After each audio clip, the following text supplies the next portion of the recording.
جیسے ہمیں شک پڑ چکا تھا کہ شیری ماں بننے والی ہے، تو شیری اسی برآمدے میں آ جاتی ہے جس برآمدے کے کمرے میں سربلند چھپا ہوا تھا، اور وہ فٹافٹ زرمالا کو وہاں دیکھتی ہے۔ زرمالا کمرہ بند کر کے نکل رہی ہوتی ہے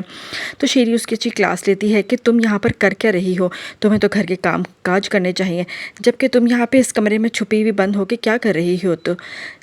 زرمالا کہتی ہے کہ میں یہاں پہ کام سے آئی تھی، اب میں جا رہی ہوں کچن کی نگرانی کرنے کے لیے۔ اسی بات پر شیری اس پر اور غصہ ہو جاتی ہے، اور پھر ہم دیکھتے ہیں کہ قسط میں سربلند کا خاص نوکر اسے فون پہ بتا رہا ہوتا ہے کہ آپ کے بارے میں کس کس نے معلومات کی۔ تو سربلند پوچھتا ہے کہ کوئی خاص بات، بس وہ ایک سہراب لالا کا ہی نام لیتا ہے اور کہتا ہے کہ انہوں نے ہی آپ کے بارے میں زیادہ تر پوچھا تھا اور آپ کی فکر میں پوچھا تھا، اسی لیے مجھے کوئی شک نہیں ہے۔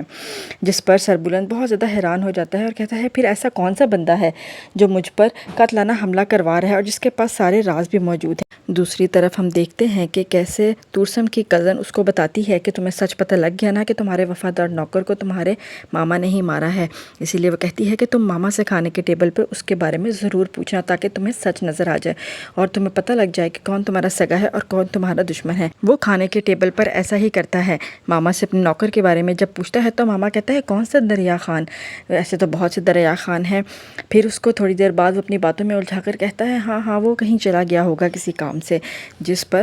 تورسم کو سخت غصہ آتا ہے اور اس کا شک آہستہ آہستہ مامے پر پکا ہونا شروع ہو گیا ہے۔ تورسم کی کزن بھی اس کو کن اکھیوں سے دیکھتی ہے کہ دیکھتے جاؤ آہستہ آہستہ تمہارے سامنے سارا سچ کھل کر سامنے آ جائے گا۔ اور تورسم اپنے غصے پہ بہت قابو رکھتا ہے، لیکن پھر بھی وہ ماما کو کوئی نہ کوئی ایسی بات کہہ دیتا ہے کہ ماما بھی حیران ہوتا ہے کہ آخرکار تورسم کو کیا ہوا ہے۔ پھر ہم دیکھتے ہیں کہ سربلند خان ایک ورقے کے اوپر نام لکھ رہا ہوتا ہے اور کڑیوں سے کڑیاں جوڑ رہا ہوتا ہے کہ کس نے میرے مرنے کی خبر دی، کس طرح میرے بھائی کو بھی مارا اور زہر دیا گیا۔ اسی دوران زرمالا کمرے میں آ جاتی ہے اور وہ آ کر اپنا شک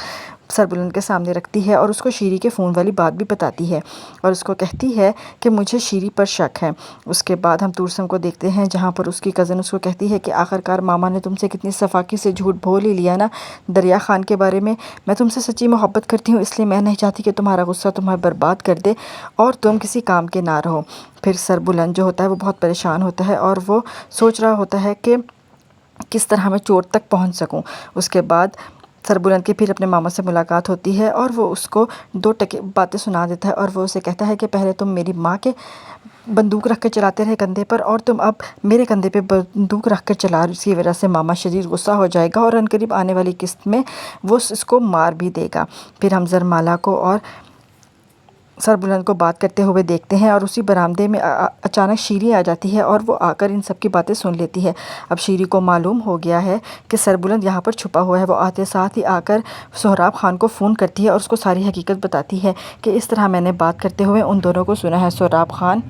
خان غصے سے پریشان، پاگل اور حیران ہو جاتا ہے کہ آخرکار میری ناک کے نیچے یہ ہو کیا رہا ہے۔ اب وہ رنگے ہاتھوں ان کو پکڑ لے گا، آنے والی قسط میں ان کا پردہ فاش کر دے گا اور ان کے ساتھ بہت ہی برا سلوک کرے گا۔ یہ دیکھنا ہمارے لیے بہت ہی زیادہ دلچسپ ہوگا کہ آنے والی قسطوں میں اب کیا سہراب اور شیری کا ساتھ سامنے آ جائے گا یا نہیں سامنے آئے گا۔ اور دوسری طرف ہم دیکھتے ہیں کہ اپنے نوکر کو سربلند کہتا ہے کہ تم اپنے